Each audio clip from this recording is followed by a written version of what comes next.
What a day, what a day, what a day for the Sac Joaquin section, especially in the Division II girls final. I have the absolutely remarkable Brenna Mannion, 6th, 1734, the absolutely incredible Natalie Arriaza from Patterson, 1736, 6th and 7th, but there was Sac Joaquin love all over the place. Chloe De La Torre, Michaela Galvin from Vacaville, Sophie Hutchison, and the Whitney girls finally getting it done. Brenna, obviously, you were having an amazing moment with Chloe while I was talking with Michaela. Just, I know how much respect there is among the group, but just how proud are you at the fact that the section showed up in such a huge way today? I'm just really proud of everyone because I know how hard we work being at all those races together and just always competing against each other. And I'm just so proud of everyone because I know like how we all work together doing races and doing cool downs together. And it's just so fun to be a part of such like a fast section and a section that has such great teamwork and sportsmanship.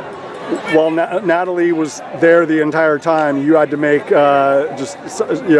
so much courage, so much ambition, so much will and determination to get yourself, up into that top 10 and challenging for that top 5. What do you recollect about what that required of you in the last mile? I think it just required me to be really focused and just really take in the last few moments of my senior year, because that was something I've been telling myself throughout the races, like enjoy the moment. But then when it came down to it, I really had a goal today that was in my mind, and I knew that that's what I needed to do in that last mile to achieve the goal that I've wanted these past 4 years. Natalie, not just having the challenges of going through Frogtown and Angels Camp, to go through Willow Hills and whatnot, but then, like Brenna said, like to do it with such an elite group of women and such a classy group of women, like to see it all bear fruit like it does today at the state final. Like, how meaningful is that for you? It's really meaningful. I think a lot of the girls, we worked really hard to get where we are at today, and especially some of us as seniors, it means a lot to just come here and perform the way we do, and just it's really rewarding to see all of it. Both of you have been such incredible ambassadors for your programs. I'm sure both of you probably wish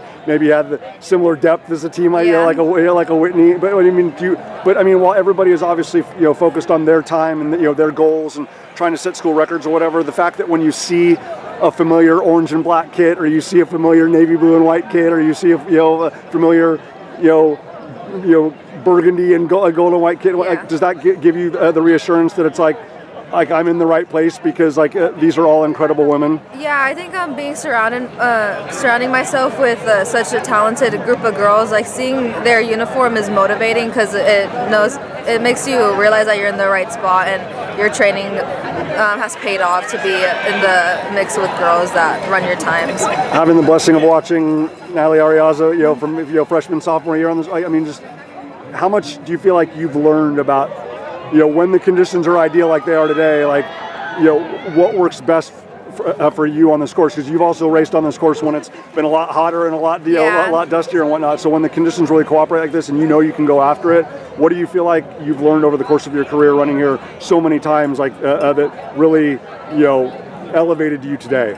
I learned a lot that I think I run well in conditions that are mostly sunny. I think I like to run with the daylight, but I've also learned that no matter the circumstance, all the girls have to run through it, and just it pays off. If you don't let it get to you mentally, just letting yourself race with all the girls just pays off. And Brenna, what about for you? I mean, both of you are such incredible students of the sport. You're surrounded by amazing coaches and and teammates and support system. But for you, just all of the data that's been kind of and all the fitness that's been banked over the years. How do you feel like that really impacted your race today? I think it's really important for me. I know, I talk to my team a lot about this. Is the race can be really nervous, but just focusing on the fact that we've put in so much work all the time, and all the stuff we've learned about the sport and all the people we're competing against and the conditions. It all really does come down to the race, and just knowing in your head that you've put in the work, you've worked hard to get there, and no matter really how you feel in the day, if you're nervous, if you're excited, no matter what, the work's there, the work's been done. So you really just got to focus on enjoying the race and taking advantage of all the work you've put in. Well, if you're a fan of Sac Joaquin section athletics, you certainly enjoyed what you saw in the Division II girls final. Again, Whitney, team champions for the first time, and half the podium belong to the section in the most historic race ever at Woodward Park, because Summer Wilson ran 16:20. Oh, by the way, as a footnote. But these two women are incredible. 17:34 for Brenna Mannion, 17:36 for Natalie Arriaza, 6th and 7th. Girls, congrats, well done. Thank you.